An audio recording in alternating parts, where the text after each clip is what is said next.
En el día de hoy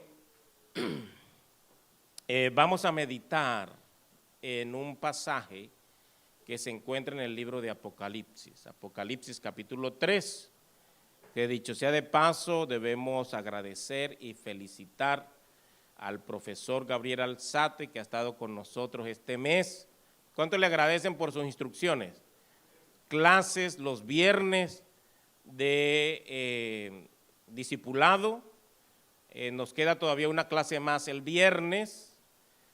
También hemos tenido mensajes de reavivamiento profético durante este mes, así que nosotros continuamos ahora con Apocalipsis 3, que también allí hay un mensaje profético para nosotros. ¿Qué dice Apocalipsis capítulo 3, versículo 1? Apocalipsis capítulo 3, versículo 1. Vamos a pasarlo allí, me ayudan cuando se atore aquí la tecnología. Apocalipsis 3, versículo 1 dice: escribe al ángel de la iglesia en Sardis, el que tiene los 7 espíritus de Dios y las 7 estrellas, dice esto: yo conozco tus obras, que tienes nombre de que vives y estás muerto. Pero eso el tema de hoy se titula Los muertos vivos, porque esta iglesia tenía el nombre de que vive, pero está muerto. La escritura es clara para con nosotros en el día de hoy. Hay personas como la iglesia de Sardis que están vivas por fuera, pero muertas por dentro. En el Nuevo Testamento se habla de sepulcros blanqueados, que por fuera se ve bonito un sepulcro, pero por dentro hay muerte. Y esta iglesia de Sardis tenía esta característica, pero qué raro. Yo no sé si esto me hace falta, déjame ponerlo otra vez aquí, porque no me quiere pasar. Vamos a pasar la próxima. La iglesia de Sardis está dentro del mensaje a 7 iglesias que da el Señor allí en Apocalipsis. Y tiene que ver con la historia de la iglesia cristiana desde el tiempo que el Señor Jesús fundó el cristianismo hasta nuestros días y más allá, esperando la venida del Señor. Así que ustedes miran que tenemos la iglesia de Éfeso, la iglesia de Esmirna, la iglesia de Pérgamo, la iglesia de Tiatira, Sardis, Filadelfia y Laodicea. Y el mensaje que estamos hoy por repasar y transmitir es el mensaje a la 5ª iglesia, la iglesia de Sardis, que dice allí, quiere decir su nombre, canción de gozo. Algunos estuve leyendo que dan como traducción a Sardis el que queda, el remanente. Y tiene que ver con la historia registrada en el año 1517, otros 1534, hasta 1798.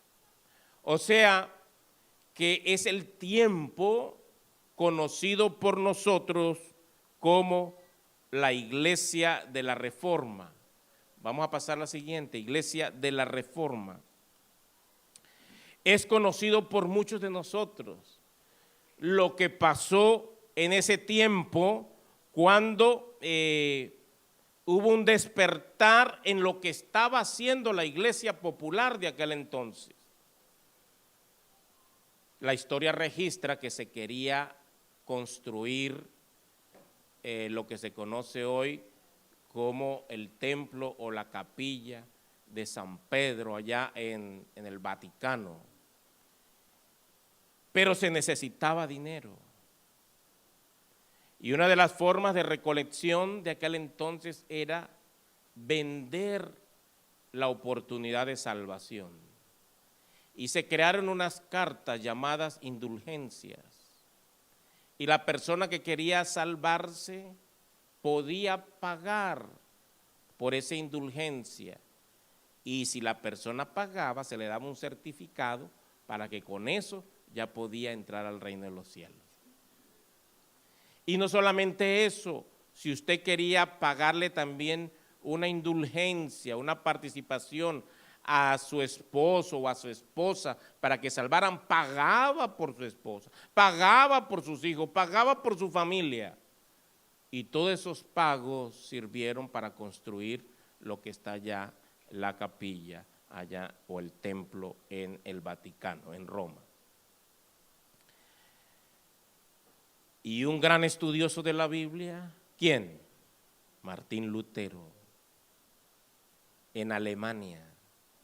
Dijo, pero ¿cómo es posible que nos salvemos por las obras, por un pago, por lo que yo haga? Y comenzó a leer y a estudiar lo que se conoce hoy en día como justificación por la fe. Y Martín Lutero allí clavó en unas tablas lo que es conocida las 95 tesis en 1517, donde explicaba punto por punto de que la salvación ya ha sido pagada por nosotros, que Cristo Jesús pagó con su sangre, con su vida, la salvación. Solo que a veces nosotros no respondemos a ese pago que se hizo. No sé si usted ha escuchado una historia como una similitud humana, por supuesto, de lo que hizo Jesús por nosotros. Una vez leyendo por ahí en algún lugar, leí una historia de que la humanidad se había contaminado con un virus y solamente se podía salvar la humanidad con una sangre sana totalmente para extraer de allí una vacuna que curara a la humanidad. Y empezaron a preguntar cuál es la sangre más sana del ser humano. Aquí tenemos enfermeras, tenemos médicos, y la mayoría podemos darnos cuenta que es difícil encontrar sangre pura en este planeta. Estamos contaminados desde los mismos minutos de nacer. Pero la historia registra que era necesario la sangre de un bebé recién nacido, lo más puro que se podía encontrar. Pero para extraerle la sangre a ese bebé, era demasiada sangre para lo que contenía allí, lo que corría por las venas de este niño. Así que extraerle la sangre era prácticamente matar a ese niño.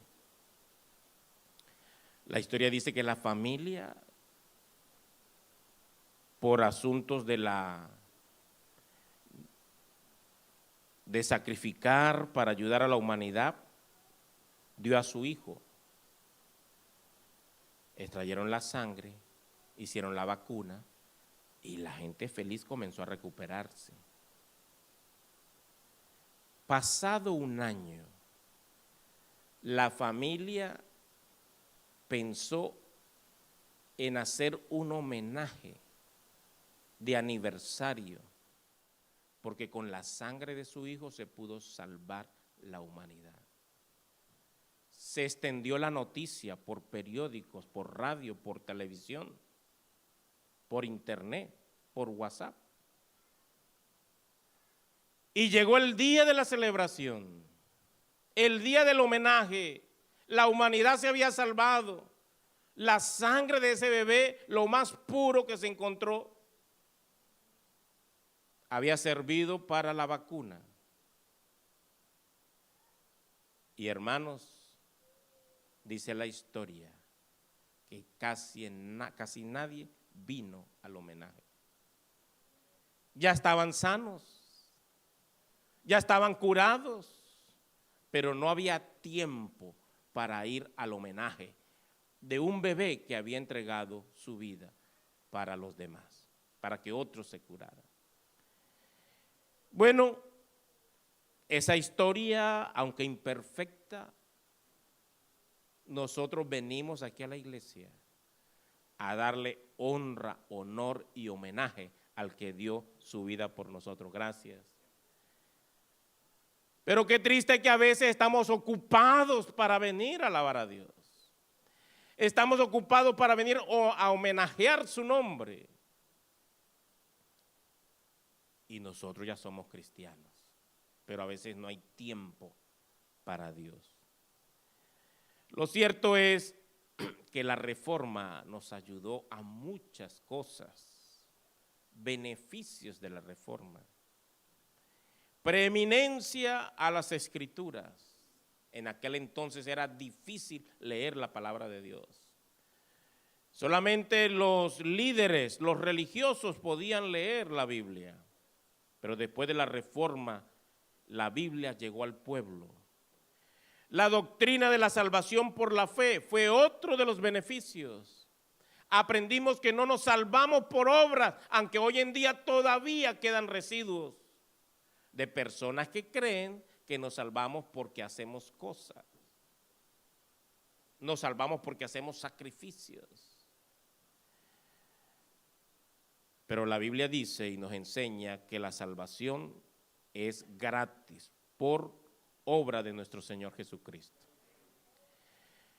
Beneficio de la reforma, libertad de conciencia, fin del poder absoluto de la iglesia, porque la iglesia manejaba, controlaba la vida del ser humano, de la sociedad, del país y del mundo.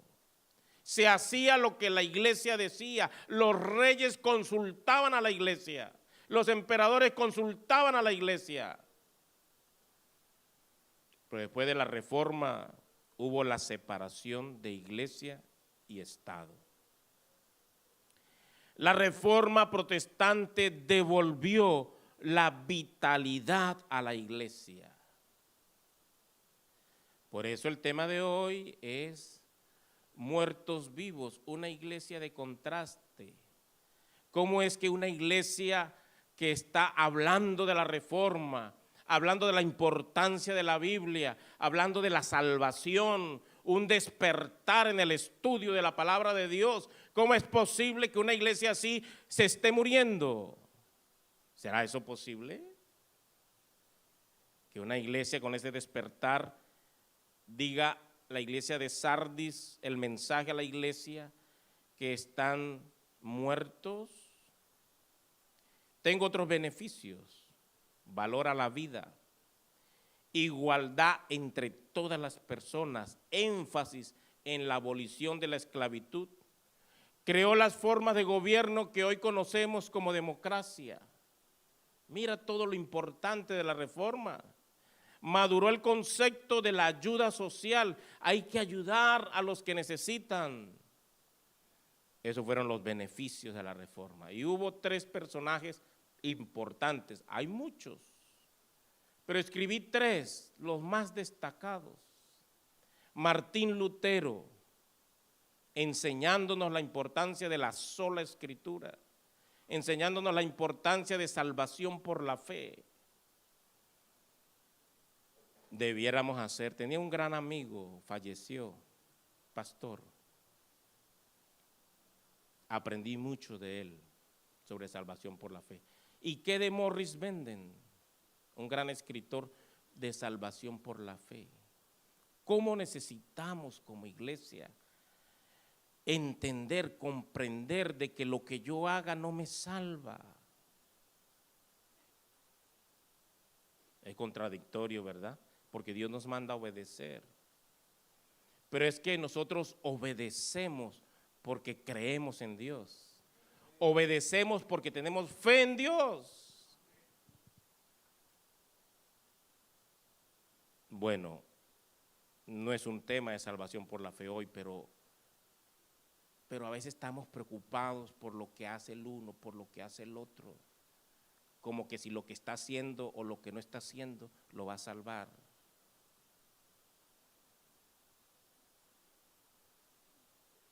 La Biblia dice que la fe sin obras está muerta. Pero si no hay fe, no hay obras. Pero las obras sí pueden vivir sin fe. Mientras que la Biblia dice que sin fe no hay obras. Es complejo. Pero quiero resumir diciendo que hay alguien que pagó por ti para la salvación. No hagas de la salvación algo difícil, complicado. Hágalo fácil, sencillo, porque lo difícil ya lo hizo Dios. Y ahora aparece Juan Calvino o John Calvino, un hombre controversial. Aprendió de Lutero.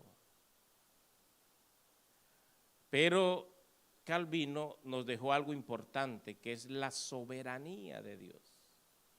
Dios es soberano y lo que Él dice se hace. Nosotros no podemos cambiar los pensamientos y las acciones de Dios. Dios es Dios. Deje que Dios sea Dios. A veces yo quiero tomar el puesto de Dios, decir quién se salva y quién no se salva. Y Calvino rechazó eso. ¿Cómo es posible que los líderes de la iglesia nos estén diciendo, nos estén vendiendo la salvación? Dios es el único que tiene poder para salvar al que usted cree que no se va a salvar. Hay personas que usted ve que dice, ese es un diablo, pero ese diablo lo puede transformar Dios. Porque Dios es soberano.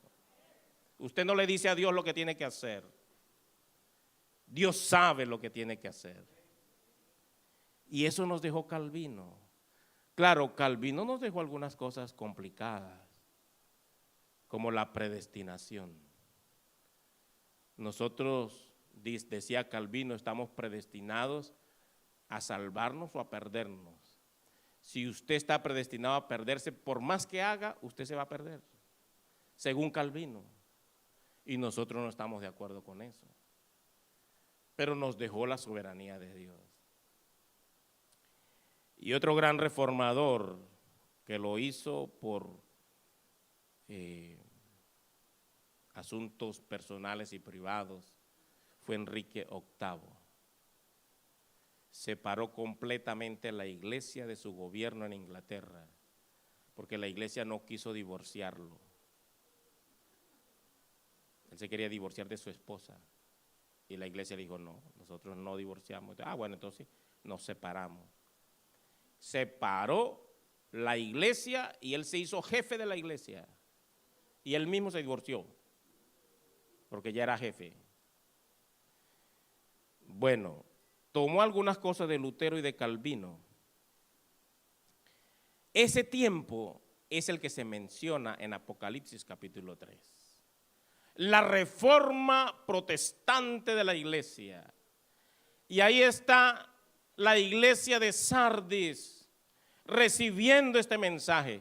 Dios me dio el privilegio de llegar a esas ruinas de Sardis. ¡Qué privilegio! Y estoy estudiando con mi esposa y la familia todos los viernes un poquitito. Vayan allá, a Turquía. Y pueden darse un paseo por las ruinas de cada iglesia y reflexionar el mensaje que Dios tiene para ti en cada lugar. Dios dejó esos registros para que nosotros supiéramos que es verdad y que el mensaje es verdadero. La ciudad de Sardis, rica. Dice allí que la primera moneda tuvo su origen en Sardis, porque ahí había mucho oro.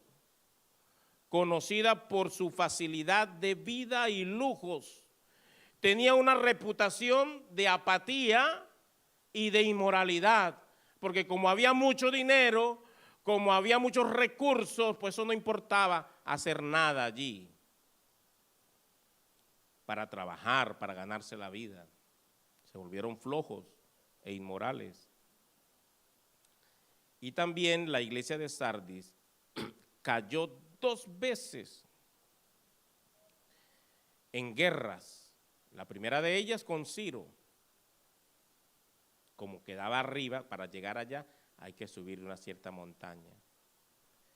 Eran ricos, poderosos, y dijeron, no, pues aquí, ¿quién nos va a vencer a nosotros? Para que lleguen aquí, primero nosotros los matamos. Y Ciro era experto en guerras. Entró a Babilonia, imagínense. Y no se cuidaron. Ese es uno de los grandes defectos de Sardis. Una iglesia de contraste. Se creyó importante. Se creyó con recursos. Y dijo, lo tenemos todo, no necesitamos nada. Nadie puede vencernos. Y más adelante, no solamente Ciro, sino Antíoco el Grande, también entró en guerra con ellos y los venció. Así que la Biblia menciona que hay un mensaje para ellos. El que tiene los 7 espíritus de Dios y las 7 estrellas dice esto: yo conozco tus obras, que tienes nombre de que vives y estás muerto. ¿Qué se dirá de la iglesia de Elizabeth? Aquí están los más inteligentes de la iglesia. Aquí están los más experimentados. Nadie tiene un servicio de alabanza como los que tenemos nosotros. Eso me decía el pastor Labrador. Pastor, cuando usted llegue allá, tremendo. Ustedes saben que todo lo que uno le pide a Dios, Dios le responde. Yo le decía a mi esposa, algún día vamos a entrenar a la gente que toque flauta, porque mi esposa sabe tocar flauta. Toque flauta. Y yo le enseño guitarra, pero yo no sé. Mira, en mí se cumplió lo que dice Mateo 25. Talento que tú no usas será quitado. Yo daba serenatas en Panamá a $5 por serenata en diciembre.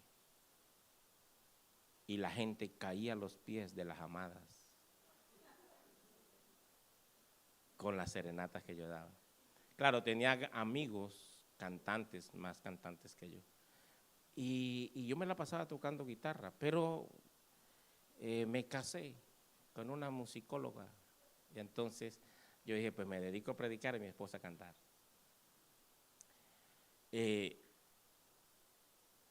Sin embargo, hermanos, a veces nosotros pensamos que porque tenemos buena música, gente con experiencia, conocedora de la Biblia, lo tenemos todo. Cuidado. El que piensa estar firme, mire que no caiga. La iglesia de Sardis pensaba que lo tenía todo. Hay varios simbolismos importantes. El ángel de la iglesia de Sardis tiene que ver con el predicador, el líder de esa iglesia.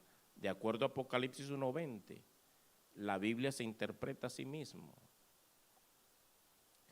Y dice que Jesús menciona que están los 7 espíritus, como dice el texto bíblico, haciendo referencia al Espíritu Santo, de acuerdo a Apocalipsis 1:4, que se encuentra en el trono de Dios. Y hay muchos otros textos. Pero no vamos a hacer mucho énfasis en todos los detalles del simbolismo de la iglesia de Sardis. Mira, le tomé esa foto a la sinagoga de esa ciudad. Nos decían que teníamos que entrar calladitos, aunque es una ruina, no está en servicio, pero todavía la respetan. Una sinagoga en el tiempo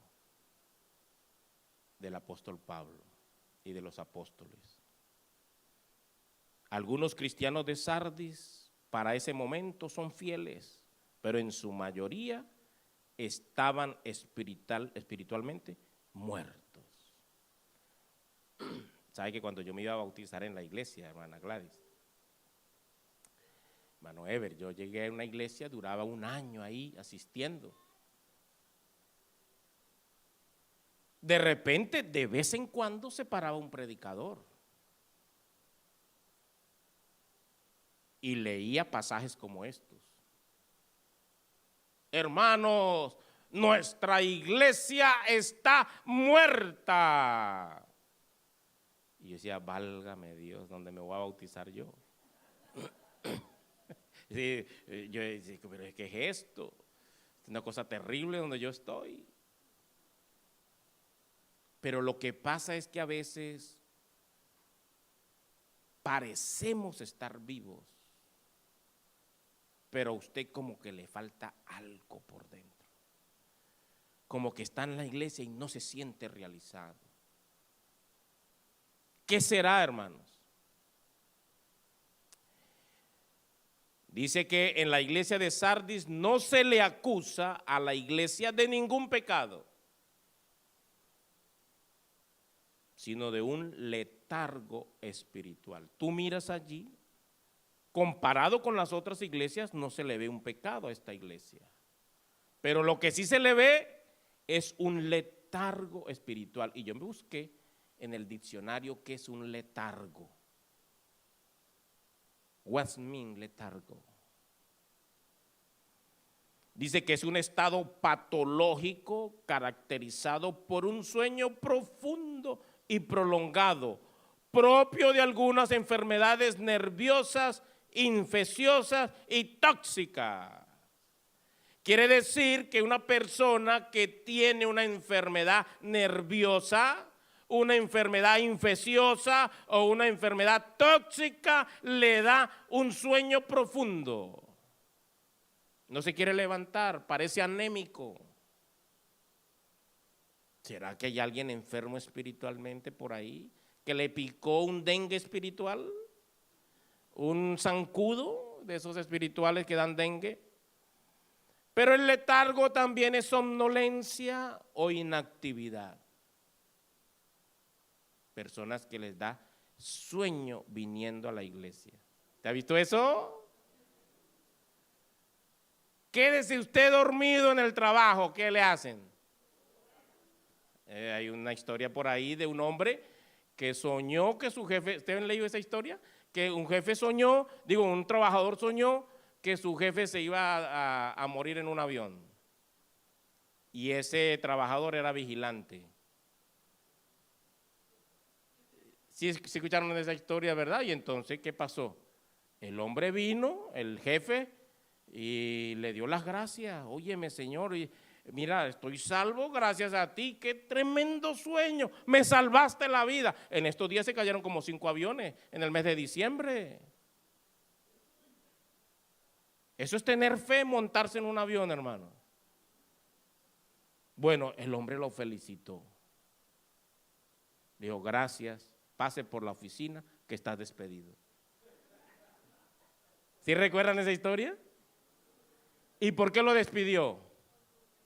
¿Ah? Se durmió. Los vigilantes no se duermen, hermanos. De eso vamos a hablar ahora, porque Sardis recibe un mensaje. Velad. Así que en la iglesia de Sardis lo que se está hablando es que después de la reforma, cuando ya la reforma avanzó, la iglesia entró en un estancamiento. En lugar de seguir creciendo, porque tenía los reformadores que estaban dando su vida, lo metían al fuego, morían por predicar la palabra, la Biblia que antes no se leía. Comenzó a crecer la iglesia entró en un profundo estudio de la palabra. Pero ¿qué pasa? Se fue acomodando y entró a un formalismo espiritual. Dice, la iglesia comenzó a caer en un formalismo árido y sin vida, en un estado de complacencia espiritual. Qué bueno que aprendimos de Biblia, qué bueno que habló Lutero, qué bueno que salió Calvino, qué bueno que tenemos a Hélio en la iglesia, qué bueno que Samuel cuida allí todo en la iglesia, qué bueno que está la junta de iglesia. Gracias a Dios por la construcción. Esto es una maravilla. Sentémonos ahora a gozarnos, porque ya todo está bien. Porque todo marcha bien. Ahora vamos a echarnos aire y a estar tranquilos porque todo en la iglesia marcha bien. Pero cuando nos sentamos porque todo marcha bien, entra el sueño espiritual. Nos quedamos sentados y dormidos pensando que eso va a estar bien por el resto de la vida. Todo ha estado bien porque hemos estado trabajando, y para que las cosas sigan bien tenemos que seguir trabajando. ¿Cómo que una fábrica que funciona ahora se va a sentar porque está funcionando? No, señor, funciona, queremos que siga funcionando, por lo tanto el 2025 hay que seguir trabajando. Formalismo espiritual. Lo que tuvo un comienzo glorioso no progresó, sino se estancó. Ahí está el mensaje a la iglesia. Pero ¿sabe qué otra cosa más terrible? El auge del secularismo.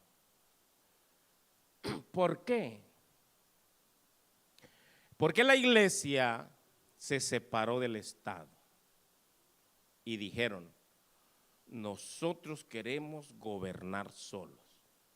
Ustedes, iglesia, no se metan en nuestra vida. Nosotros vamos a dirigir todo, que parece bien. La división iglesia-estado parece bien. Pero una cosa es controlar la vida de la gente, y otra cosa es que usted diga: ya no quiero religión en mi vida. Y eso es lo que pasó con la iglesia de Sardis. Había un gran auge, un gran despertar de la reforma, pero las personas se fueron al extremo. Dijeron: ¿sabe qué? Ya no quiero que la iglesia me gobierne, ya no quiero que la religión se meta conmigo, ya no quiero que me digan lo que tengo que hacer. Yo soy independiente con mi vida y yo hago lo que quiera con mi vida.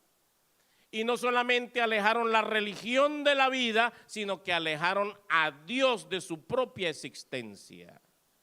Una cosa es que usted no se meta en la vida de los hermanos, yo siempre lo he dicho.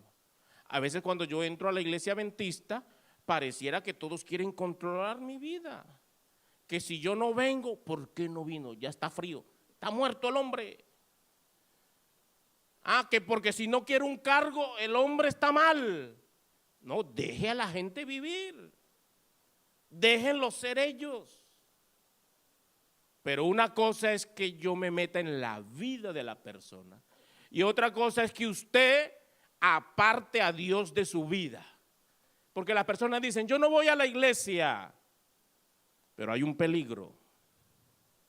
Porque la Biblia dice: no dejéis de congregarse como algunos lo tienen por costumbre. La mayoría de las veces cuando yo no vengo a la iglesia, muchas veces me voy enfriando y también voy sacando a Dios de mi vida. Por eso es necesario permanecer juntos, estar juntos. Aunque haya buena tecnología, aunque tengamos una buena transmisión, usted está bienvenido aquí presencialmente para que tengamos el calor cristiano y el calor del Espíritu Santo juntos y unidos. La reforma separó el poder político de lo religioso, allanando el camino para la secularización. Las personas comenzaron a desvincularse de las instituciones religiosas, pero también, como dije, comenzaron a desvincularse de la relación con Dios, y eso es un gran error. En los siglos más tarde surgiría lo que se conoce como el humanismo secular. Fíjense, un problema trae otro problema. Y el grande problema de este humanismo que se está metiendo en algunas iglesias dice ahí, la idea de que la humanidad reconozca o se reconozca como parte de la naturaleza no creada y eterna. O sea, yo no dependo de Dios, Dios no me creó. Y su objetivo es que el ser humano se auto ayude y el hombre no necesite de Dios para seguir adelante. Y muchas personas dicen eso. Yo no necesito de Dios. Pero tristemente el mundo va de mal en peor. En estos días fuimos a un lugar, o creo que fue ayer, y pasamos en una tienda de remedios naturales. Y yo siempre para el riñón he usado un remedio que se llama yumel, una planta que se da en México. Y entonces nos detuvimos para ver todos los goteros que hay de gotas. Y resulta que era una Green Shop Center. Casi que me compro 2 botellas, hermano. Ustedes como que saben qué es eso, ¿no? Mira, ahora es popular, hermano. Ahora resulta que en cada esquina va a haber una cosa de esa. Yo recuerdo cuando estaba pequeño, una vecina me mandó a comprar un caramelo que se envuelve en un papel blanco, que en el país de nosotros se llama chimó o chimú. Chimú. Y yo tenía como unos 10 años y yo me fui feliz. La vecina me mandó a comprar eso. Cuando ella me dio esos caramelos, la señora, me dio la tentación, porque parecían caramelos. Hermanos, y cuando yo voy abriendo un caramelo de eso, ¿ustedes saben lo que es un chimú? Yo tampoco. El chimú, hermanos, es un tabaco hecho de tal manera que es una masa que la persona se lo chupa y se lo come, el tabaco. Pero cuando ya está adentro con saliva tiene que escupir, pero no se puede tragar, ¿no? Porque le haría daño. Entonces la persona bota ese chimú. Y cuando tú visitas una casa de una persona que bota chimú, esa casa está llena el piso de escupida de chimú. Y una vez se quería bautizar a alguien así, dice, pastor, pero yo, el pastor que nos contaba, el pastor Brito, yo no tengo nada, lo único que yo me como es ese caramelito de chimú. Yo creo que Dios me puede recibir al cielo. Y el pastor dice, ¿cómo le digo a este hombre que no sé, ya con la bata de bautismo para bautizarse, pero comiendo chimú? Usted sabe que esos que comen chimú siempre andan así como rumiendo, ¿no? Y el pastor dice que se le vino una idea a la cabeza. El Espíritu Santo lo impresionó. Y le dijo, mira hermano, cuando estemos en el reino de los cielos, ¿qué dice Apocalipsis? ¿Cómo serán nuestras casas? No, pues de cristal. ¿Y cómo serán las carreteras? Parece de vidrio cristalino. Y las puertas de oro, ventanas. Hermano, todo limpio, brillante, maravilloso. ¿Dónde tú vas a echar ese chimú? ¿Dónde? Y dijo el hermano, ¿verdad, pastor? Adiós chimú. Y se bautizó el hombre. Hay personas que no entran a la iglesia por un chimú, por un cigarro, por una cerveza o por una green de estas que andan por ahí. Me quedan 7 minutos, hermanos. Pero vamos a terminar en 5. ¿Amén? Pastor, termine porque hay bautismo. Mira, algunas personas vivimos en un cristianismo histórico. Problema de la iglesia de Sardis.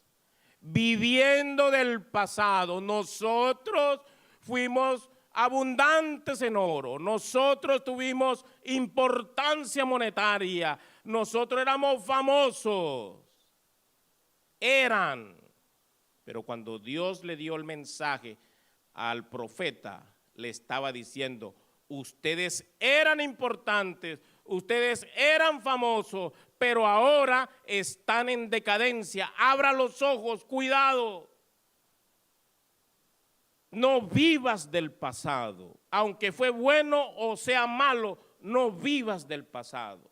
Porque el pasado te tiene atado, no te deja avanzar. Pero así dice el apóstol Pablo, olvidándome de lo que queda atrás, prosigo mi meta hacia adelante. Hay cristianos que siempre hablan en términos gloriosos de su antigua fidelidad. Ay, es que en mi país yo era director de obra misionera. Es que yo tengo certificado de mucha gente que entró al bautismo. Yo allá era director de un departamento. Allá se hacían grandes cosas. Allá se hacía, allá se hacía. Pero necesitamos que se haga aquí. Necesitamos que se haga hoy. Usted era un gran líder allá, usted era un gran líder el año pasado, pero ahora necesitamos que sea un líder este año 2025. Dice, pero no tienen mucho para compartir sobre su experiencia con Cristo actualmente. Por otra parte, la religión se convirtió en una religión nominal. ¿Qué es eso? Religión nominal. O sea, puro de nombre. Tú eres un adventista del séptimo día. ¿Qué es un adventista, hermanos? ¿Qué quiere decir adventista? Que usted espera la venida del Señor. Entonces usted espérelo. ¿Cómo es que se espera una persona? ¿Ah? ¿Cómo que usted se espera a una persona? Usted arregla. ¿Sí o no? Cuando usted dice, cuando yo invito a alguien, amor, viene la hermana. Sí, viene el hermano. Empieza mi esposa a prepararse. Se quita los moños, se arregla. Se cambia y yo me arreglo los bigotes, todo. Me arreglo el cabello, arreglamos la casa. Porque va a venir un invitado. Y si se va a quedar, arregla una habitación. Nosotros los adventistas esperamos a Jesús. Amén. Usted está arreglando su casa, usted está arreglando su familia, usted está arreglando su vida porque estamos esperando a Jesús. Y del séptimo día, ¿qué es? Adventista del séptimo día. ¿Ah? Guardamos 24 horas del sábado. No 23 ni 22. Guardar el sábado no es venir a culto, hermano. Eso es solamente una parte del sábado. Hay muchas otras cosas que se hacen en días sábado. Y tenemos que guardar las 24 horas. No convertirnos en una iglesia nominal. Este año debemos ser diferentes. Termino con esto. Apocalipsis 3:2 le dice Jesús a la iglesia, sé vigilante, afirma las otras cosas que están para morir, porque no he hallado tus obras perfectas delante de Dios.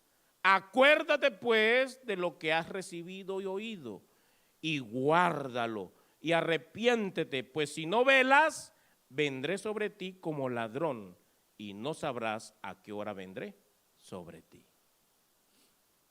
Yo puse esta foto.